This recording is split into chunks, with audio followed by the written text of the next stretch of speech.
Jornal. Câmara dos Deputados.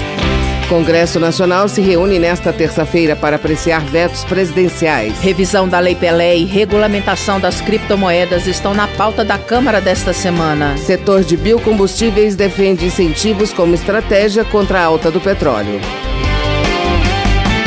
Boa noite. Em audiência pública realizada na Câmara, o setor de biocombustíveis defendeu a adoção de incentivos para estimular a competitividade do segmento em relação aos concorrentes fósseis.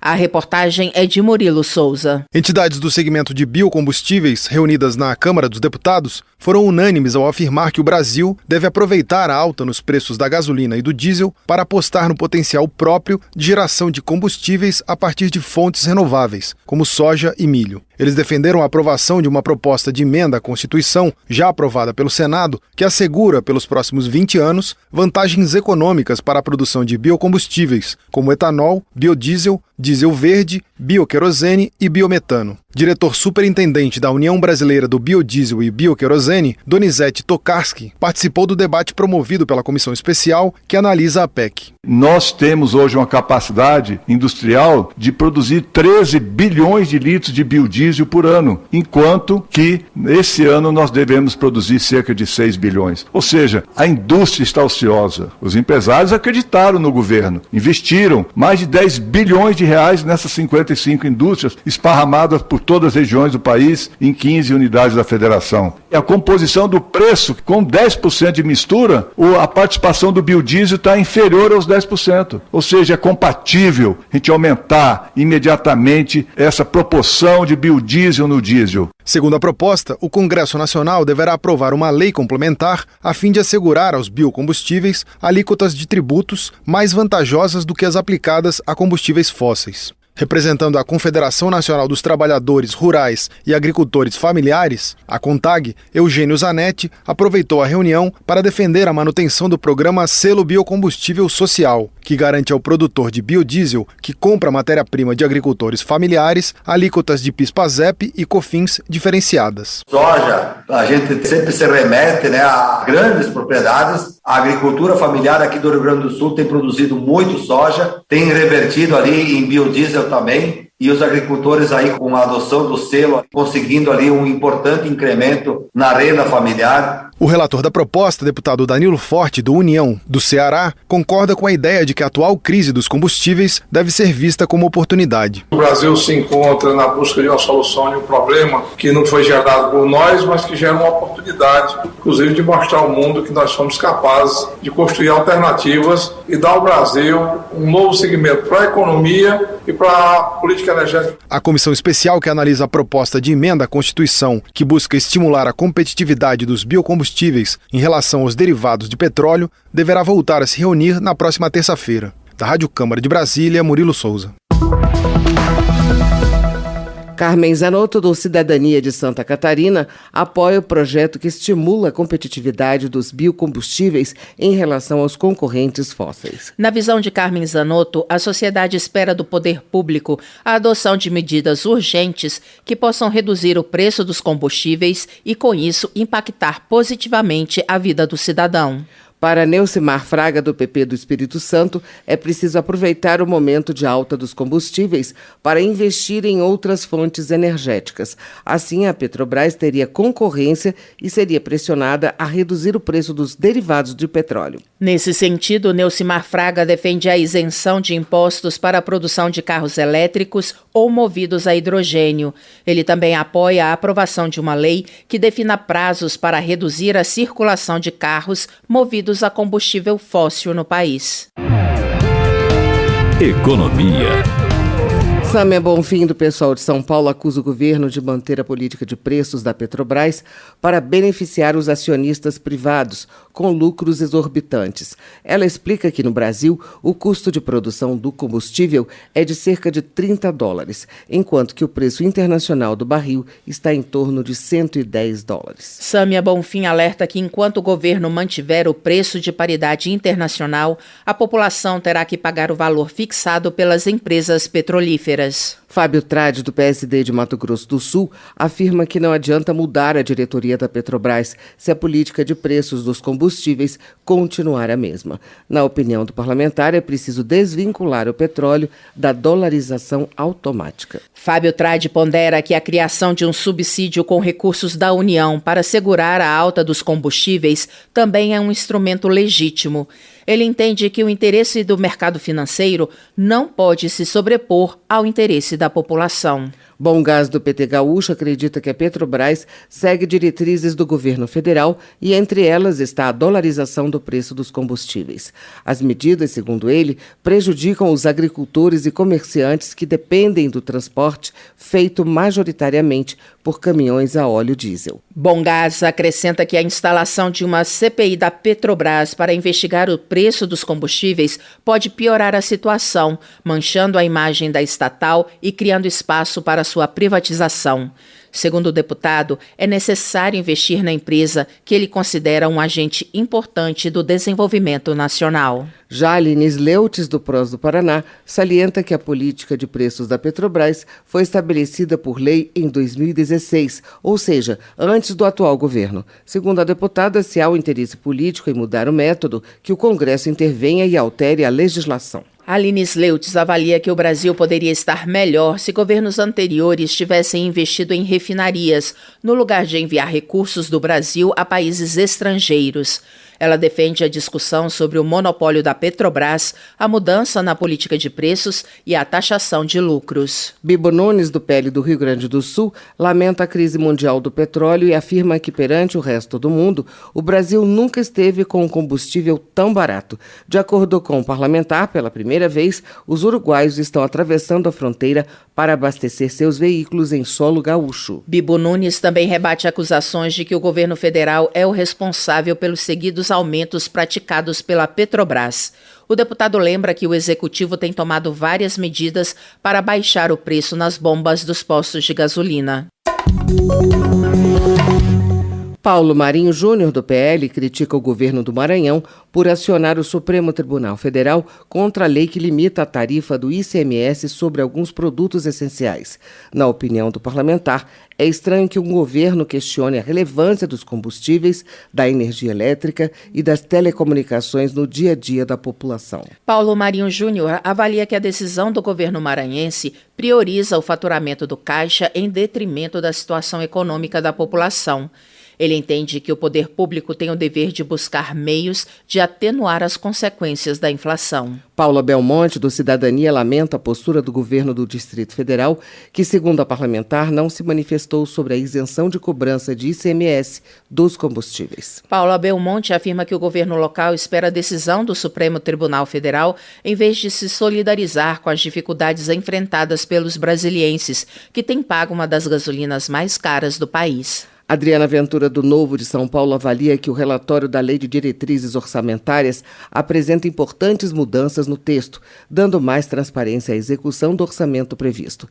Ela afirma, porém, que é contra a modificação que deu mais poder às chamadas emendas de relator. Segundo Adriana Ventura, dos 36 bilhões de reais de emendas de relator de 2020 e 2021, somente 10 bilhões têm seu destino conhecido. Para ela, é importante que os debates sobre maior transparência na LDO avancem, para que seja possível saber, pelo menos, os responsáveis pelas indicações no orçamento. Transportes. Pompeu de Matos, do PDT Gaúcho, destaca o Dia do Caminhoneiro, celebrado em 30 de junho, mas salienta que o segmento não tem o que comemorar. Segundo o deputado, o baixo valor do frete, a cobrança dos pedágios e a má qualidade das estradas tornam o caminhoneiro um trabalhador resistente. Pompeu de Matos observa que o caminhoneiro é responsável por transportar toda a riqueza do país e por levar a comida até a mesa dos brasileiros. Ele reitera seu apoio à categoria e pede que cada trabalhador da estrada continue lutando por mais dignidade. Justiça. Daniel Almeida, do PCdoB, destaca a manifestação realizada em Salvador pedindo a prisão dos mandantes dos assassinatos do dirigente do Sindicato dos Rodoviários da Bahia, Paulo Colombiano e de sua esposa Catarina Galindo, ocorridos há 12 anos. Daniel Almeida ressalta que, de acordo com as investigações, Paulo Colombiano tinha descoberto irregularidades no contrato com a empresa de plano de saúde do sindicato. O deputado questiona o motivo de os suspeitos, donos da empresa, ainda não terem sido julgados. João Daniel, do PT de Sergipe, reafirma a família de Genivaldo Santos, morto em 25 de maio durante a abordagem de agentes da Polícia Rodoviária Federal em Umbaúba, o compromisso de lutar pela apuração e punição exemplar do crime. João Daniel lamenta que a imagem da PRF, uma instituição cuja história, segundo ele, é de compromisso com a sociedade brasileira, tenha sido manchada com as cenas atrozes de tortura e morte de Genivaldo. Pastor Sargento Isidório, do Avante da Bahia, rebate acusações do programa Fantástico da Rede Globo de que a comunidade terapêutica Fundação Doutor Jesus, presidida por ele, comete abusos com os internos. Pastor Sargento Isidório afirma que a Fundação Doutor Jesus já recebeu visita de autoridades do Ministério Público e do Poder Judiciário. Segundo ele, os visitantes puderam comprovar que não existe qualquer irregularidade no tratamento dos pacientes, nem no direcionamento dos recursos públicos aplicados na comunidade terapêutica. Segurança Pública. Caroline de Tônia, do PL de Santa Catarina, registra o caso de um homicídio em Pato Branco, no Paraná, onde um preso beneficiado por uma saída temporária matou um servidor público.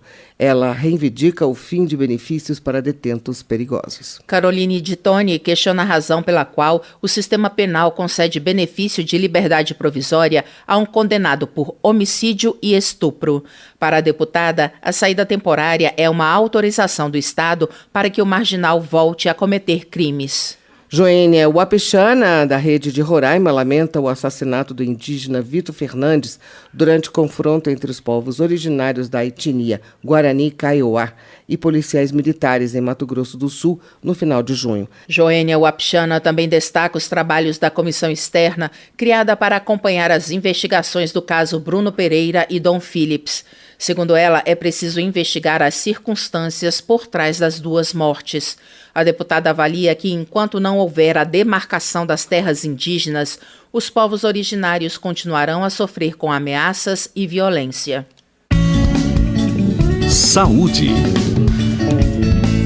Para Lincoln Portela, do PL de Minas Gerais, são estarrecedores os relatos de que pais de alunos da rede municipal de Contagem estão sendo coagidos a vacinar seus filhos contra a Covid-19. Segundo o deputado, a prefeitura tem ameaçado restringir o acesso das crianças à escola e impor censura aos pais via Conselho Tutelar e Ministério Público. Lincoln Portela acrescenta que as escolas municipais de Contagem estão intimidando os pais e humilhando os próprios estudantes. O deputado ressalta que o estado de emergência em saúde pública, em decorrência da infecção pelo novo coronavírus, já está encerrado no país. Educação. Alice Portugal, do PCdoB da Bahia, se queixa de que atualmente a educação não é tratada como prioridade no Brasil. Segundo ela, o Ministério da Educação cortou em 14% o orçamento das instituições federais de ensino superior e dos institutos federais. Alice Portugal afirma ainda que a redução das alíquotas do ICMS sobre os combustíveis, aprovada recentemente pelo Congresso Nacional, impacta de forma negativa no Fundeb, que é financiado principalmente pelo imposto estadual. Votação. O Congresso tem sessão marcada amanhã para votar vetos presidenciais. A votação abre caminho para análise da Lei de Diretrizes Orçamentárias, sem a qual deputados e senadores não podem entrar em recesso a partir de 18 de julho. Os detalhes com o repórter Cid Queiroz. O Congresso Nacional se reúne no próximo dia 5 de julho para a apreciação de vetos presidenciais. Entre eles, o veto do presidente da República a pontos da lei que limitou as alíquotas de cobrança de ICMS sobre combustíveis. Ficou de fora da lei, por exemplo, a garantia de repasse de recursos para o Fundeb. O coordenador da Frente Parlamentar da Educação, deputado professor Israel Batista, do PSB do Distrito Federal, pediu apoio para a derrubada do veto. Nós fizemos aqui nesse Congresso alterações na lei do ICMS e nessas alterações o Congresso Nacional se preocupou em preservar uma conquista, um filho do Poder Legislativo, que era o Fundeb. Mas agora, com a alteração da regra do ICMS, todo o ganho que nós tivemos com o novo Fundeb ficou prejudicado e nós estamos ameaçando claramente o pagamento dos funcionários, dos servidores, dos profissionais da educação. O Congresso pode se reunir também para votar o projeto da Lei de Diretrizes Orçamentárias, que determina as metas e prioridades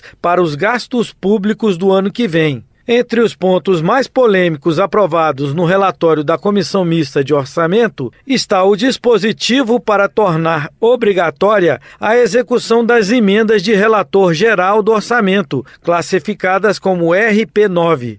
Esses recursos, que somam 16 bilhões e meio de reais neste ano, podem chegar a 19 bilhões no ano que vem. O presidente da comissão, deputado Celso Sabino, do União do Pará, anunciou aperfeiçoamentos introduzidos no sistema criado para dar transparência às emendas de relator. Esta presidência solicitou aos técnicos e consultores de orçamento da Câmara dos Deputados e do Senado Federal os seguintes aprimoramentos no sistema para serem implementados a partir da LOA de 2023. Relatórios com o empenho das indicações, relatório dos pagamentos das indicações, relatórios que identifiquem os usuários externos que estejam em cargo de prefeito e os órgãos responsáveis pelo controle externo da referida execução orçamentária, TCU, TCE, CGU e etc. Ainda que a indicação seja de um usuário externo, que seja indicado necessariamente o parlamentar, deputado ou senador que fez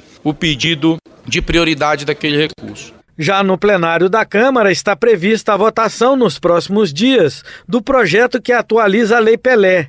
O relator da matéria, deputado Felipe Carreiras, do PSB de Pernambuco, explica a importância da aprovação. Para celebração do esporte nacional e para a gente compartilhar com os colegas deputados e deputadas no plenário, ela está entrando em regime de urgência para o plenário decidir matérias como equiparar a lei de incentivo ao esporte igual à lei de incentivo à cultura, regulamentarmos profissões como professor de MMA, de artes marciais, de karatê, de taekwondo, professor de yoga, colocar o profissional da educação física como profissional de saúde. Estão na pauta da Câmara também a medida provisória que autorizou o saque extraordinário de R$1.000 do FGTS, o projeto que regulamenta o mercado de criptomoedas e a campanha nacional de incentivo à doação de cabelo a pessoas carentes em tratamento de câncer.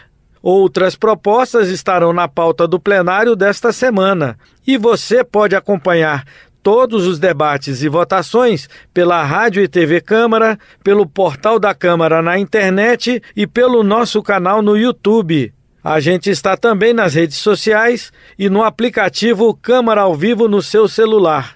Da Rádio Câmara de Brasília, Cid Queiroz. Termina aqui o Jornal Câmara dos Deputados com trabalhos técnicos de Everson Urani e apresentação de Tércia Guimarães e Luciana Vieira.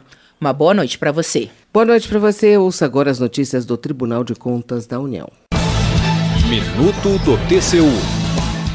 A presidente do TCU, ministra Ana Reis, e o ministro Haroldo Cedrais entregaram a primeira versão da lista de alto risco da Administração Pública Federal ao presidente do Congresso Nacional, senador Rodrigo Pacheco.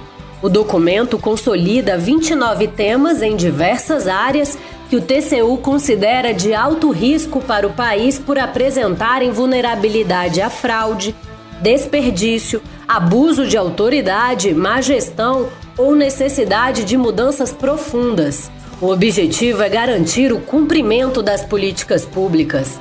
A lista materializa o compromisso do TCU junto à sociedade de que esses riscos serão monitorados de forma contínua até que os problemas sejam solucionados. Entre no portal do TCU e acesse a lista completa. TCU, fiscalização a serviço da sociedade.